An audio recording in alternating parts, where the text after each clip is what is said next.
We are experiencing the worst housing affordability across Canada in the last 30 years. Wages are stagnating, and we're seeing house prices just astronomically rise all over Canada, not just Vancouver and Toronto.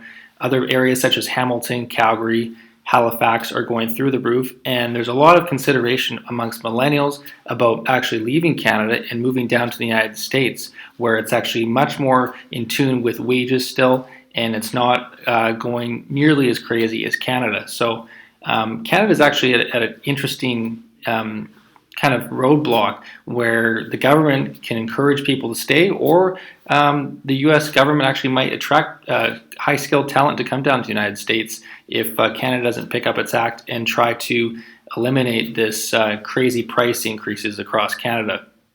There was a new study that just came out that the average down payment in BC is actually $159,000. Average house price $916,000, which is actually $100,000 more than a down payment in Quebec, which is less than $60,000. And an average house in Quebec is $449,000. Also, Alberta comes in at $442,000 for an average house, and only $63,000 for a down payment. So there are still areas across Canada that are much more affordable than Vancouver, BC, and Ontario. Ontario average down payment is $140,000 now, where an average down payment is 20%. House prices on average are $866,000 in Ontario. So this is actually kind of alarming to see where everyone living in BC and Ontario kind of at that cusp of where all these homes are around $1 million, because you do need a 20% down payment. And people are going to start looking towards the United States if that's another option to actually have a more balanced, healthy lifestyle where your wages actually income can go a lot farther than compared to here in Canada. New recent study, no surprise, Vancouver comes out the least unaffordable city in North America, followed by Toronto, number 2. Number 3 is Hamilton, which beats out LA and San Jose for number 4 and 5 spot. And then Ottawa comes in at number 6.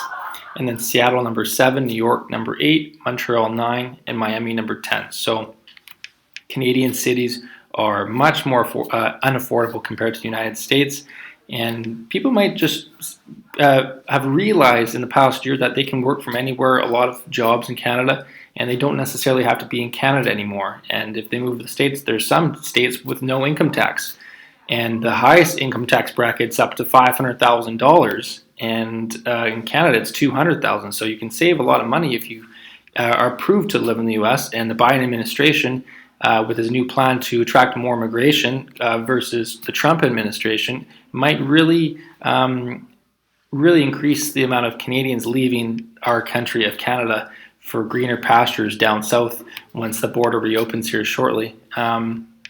But yeah, very disheartening to see an average down payment at $160,000 in the first quarter here in BC, and also $140,000 in Ontario. But it's not all lost. If you do want to own a house and have a down payment under $100,000, say you're a teacher making $60,000, $70,000 a year, well, you're not going to ever be able to afford a house here in Vancouver, Victoria anymore, Toronto, Hamilton, you're done. But if you still want to have a nice little house, you can still move to Calgary, Edmonton, Winnipeg, Saskatoon, Regina, and still be able to find a house under $500,000. But with average house prices around $1 million, the average down payment required is 20%. So not a surprise we're seeing average down payments of $160,000 across BC, because even Kelowna, Victoria, average house prices are around $1 million now.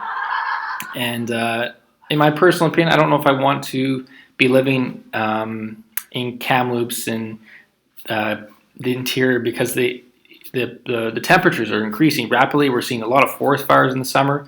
So you have to think about wildlife and nature being degraded in the next few years. Alberta, Calgary, Edmonton actually would be more of a safe bet, I think. Less chance of a natural disaster happening versus in the interior of BC. I'm still bullish on Vancouver. We're a global city, Victoria as well. And I think Nanaimo has a lot of potential too. But if you are on a wage under $100,000, it's going to be very tough to make a living here in the lower mainland of Vancouver. And people have seen that a lot of people have actually died recently in this recent heat wave. A lot of older seniors that had no air conditioning. A lot of people don't have air conditioning in their apartments across Vancouver. They're old, from the 70s, 80s, and they just had fans. So it's been a sad time actually the past week here in Vancouver with the heat, causing a lot of grief for families, and it's just going to actually increase the attention to homes again, because homes aren't up high. The higher up you go in a condo, the more chance that you're going to have heat stroke and heat-related illnesses, because heat rises up quicker than just on a one level or basement. A lot of people have retreated to the basements this past week, and it's just going to put more of a prevalence on homes. Homes are still in a seller's market here in the Lower Mainland, and but yeah, you still need a huge amount of money. You need to be making $150,000, $200,000 a year to be affording any kind of house here in the Lower Mainland on household income.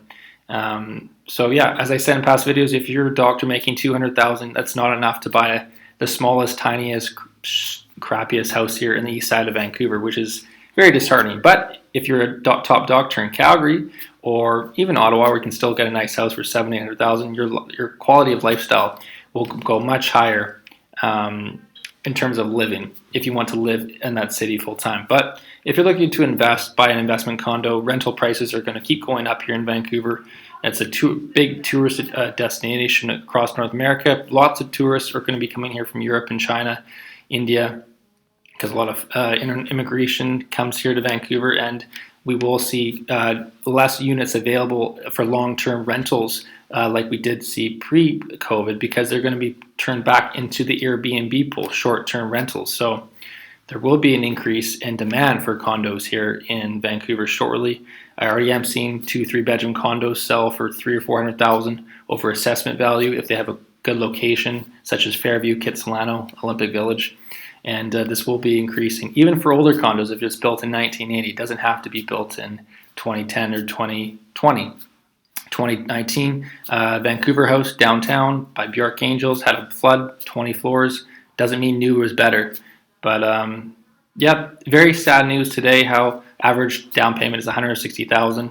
Hope you're saving your shackles and maybe have some Bitcoin saved up, because the value of our Canadian dollar is not doing much for us, and the prices, inflation, keep going up. Interest rates are not going to rise where it's going to bring down the house prices. Maybe you'll see a 5% drop, if that, this year, and maybe just a lull until next spring. Yeah, Vancouver is the least unaffordable city in North America. New York, LA is higher than us, but there is opportunity if you still want to buy a house in areas such as Calgary, Edmonton, Ottawa, under $1 million still. Nanaimo is still actually a good bet. You can still get a nice home in Nanaimo for $600,000-$700,000. But in Lower Mainland, we're peaking out at $1 million out in Chilliwack, Mission, and east side of Vancouver. You get crappy homes for $1.5 million now. So, but great place if you want to invest and buy a property, because the prices will just continue to increase. But if you're a normal citizen making $100,000 a year, it's very unfortunate that you won't be able to ever buy a house here again. But that was today's video. Hope you found that useful, and I'll see you in the next one. Thanks, and have a great day.